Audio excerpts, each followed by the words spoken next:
Auzubillahi minash shaitani rajim bismillahir rahmanir rahim ẹ káàsán ẹ kúrò lẹ kàlẹ́ ṣàlàáfíà ni mo bá yín gbogbo ẹ̀yin tẹ́ ti subscribe ẹ jọ̀ọ́ mo dúpẹ́ o ẹ̀yin tẹ́ ti subscribe ẹ jọ̀ọ́ ẹ bá mi subscribe this is on point mo sọ pé weekend ẹrẹbẹ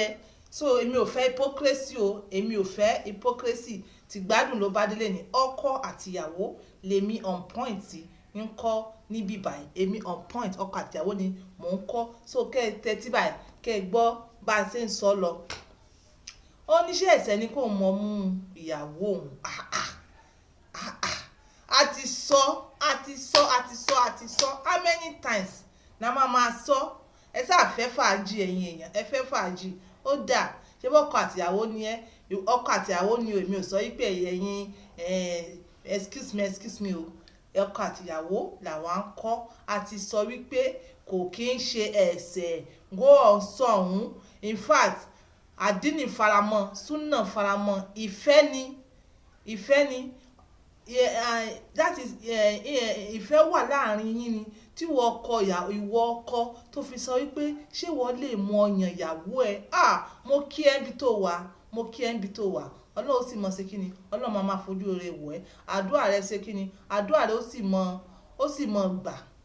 kíní kan wá ni pé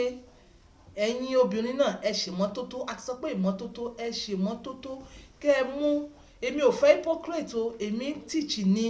do you understand èmi ń teach ni èèyàn kan kọ́mọ́ bá mi sọ hypocrisy níbi tó wà yẹn tó yé yín gbogbo nǹkan tí mo bá sì sọ tó bá jẹ́ ẹ̀ṣẹ̀ mo ti sọ pé kí ọlọ́run ṣe kí ni kó dáríjì mi à ń bọ̀ sí ọkọ àtìyàwó làwa ń kọ́ túláàsì ó yẹ kéèyàn kan jáde òun la fi struggle làwa fi jáde síta pé jẹ́ ń kọ́ àwọn mùsùlùmí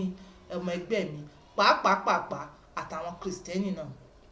ìwọ obìnrin tó ń wò mí tó jẹ́ ìyàwó ilé ṣé ẹ mọ̀ pé ìdọ̀tí máa ń há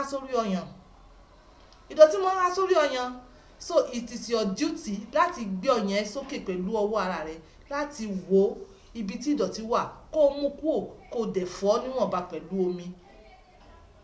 ṣé ẹ ń fahimta ìdọ̀tí máa ń wà níbi ọyàn ìmọ́tótó la fẹ́ kọ́ yín ẹ gbé ọmú méjèèjì wàá gbé ọmú ilé wàá gbé sókè wàá wo ibi orí ẹ̀ wàá rí dọ̀tí ń bẹ̀ tíṣàlẹ̀ àwọn wàá rí dọ̀tí ń bẹ̀ mú kúrò pẹ̀lú tissue paper mú kúrò àbí olè tó bá ti fọ ọwọ́ rẹ kó mú kúrò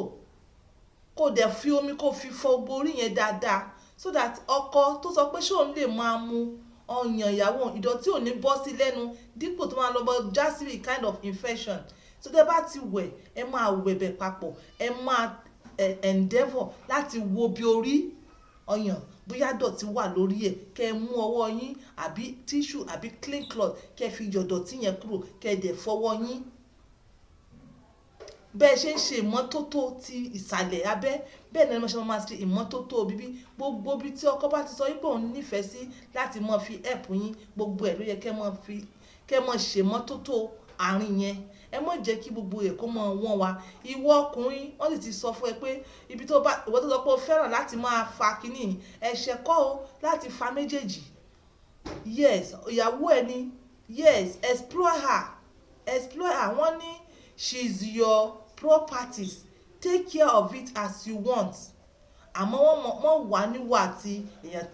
tó níbẹ̀rù o everything in moderate tí wọ́n sọ everything in ṣe kíni in moderate àmọ́ make sure pé omi ọmú ò bọ́ sí ẹ lẹ́nu àti sọ́nà mo ti sọ ń jọ̀wọ́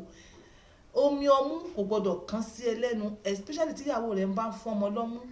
àgbàlagbà kọ́kọ́ ni wọ́n ní kó mu ọmú ọmọ 2 years maximum òun ni wọ́n ní kó mu ọmú because kò sí kankan tó ń ṣe fún ẹ a ti sọ yẹn maybe look for that my video yes a ti sọ yẹn ìmọ́tótó ó ṣe kí ni ó borí àrùn mọ́lẹ̀ ìwọ tó bá nífẹ̀ẹ́ ìyàwó rẹ̀ ó ṣe kí ni ìyàwó rẹ̀ ó nífẹ̀ẹ́ tíyàwó rẹ̀ bá sì ti nífẹ̀ẹ́ àdúrà yín ó ti gbà nìyẹn tádùá yín bá ti dìgbà kí ló máa ṣẹlẹ̀ ọmọ alálùbáríkà òun ẹ máa bí ọmọ alálùbáríkà lẹ máa bí ẹ̀yin fans mi tó ń wò mí ẹ̀yin tẹ́ ti bá mi subscribe àtẹ̀yin tẹ́ fẹ́ subscribe ọmọ alálùbáríkà lẹ máa bí inshallah ọmọ alálùbáríkà òun ni ẹ máa bí this is on point by 2 using my words to help others I say bye for now alẹ́ rẹ bẹ́ẹ̀. ẹ ṣe déédéé o, ẹ ṣe déédéé o pẹ̀lú ìyàwó ẹ, má jẹ́ kí ìyàwó ẹ sú ẹ. Bye for now.